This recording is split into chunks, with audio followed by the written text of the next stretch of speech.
ტურიზმის კვლევა აჭარაში ეკოტურიზმის მიმართულებით კვლევა რეგიონში მომდევნო 3 თვის განმავლობაში განხორციელდება. საერთაშორისო ბიზნესის განვითარების და ინვესტიციების ხელშეწყობის ცენტრის წარმომადგენლები აჭარაში ეკოტურიზმის მარკეტინგულ კვლევას აწარმოებენ. ამ საკითხზე დღეს აჭარის ტურიზმისა და კურორტების დეპარტამენტში შეხვედრა გაიმართა. შეხვედრაზე კვლევის ძირითადი მიზნების და კითხვარების პრეზენტაცია მოხდა, რომელსაც ტურიზმის კერძო სექტორის წარმომადგენლებიც ესწრებოდნენ. პროექტის ფარგლებში 2000-მდე რესპონდენტის გამოკითხვაა დაგეგმილი, როგორც ორგანიზატორები განმარტავენ, ეკოტურიზმს რეგიონში დიდი პოტენციალი აქვს.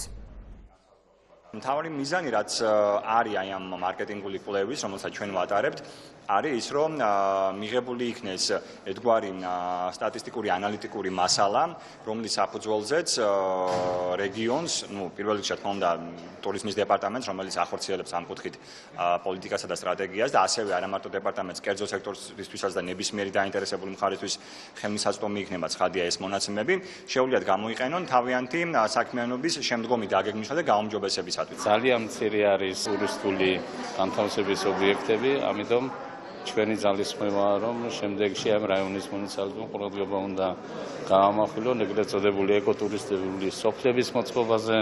ჩვენ საინტერესო პროექტები გვაქვს სამმართველოები და იმედია ეკოტურიზმი რომ სრულყოფილად განვითარდეს, პირველ რიგში მოსაწესრიგებელია ეს ინფრასტრუქტურის ელემენტები.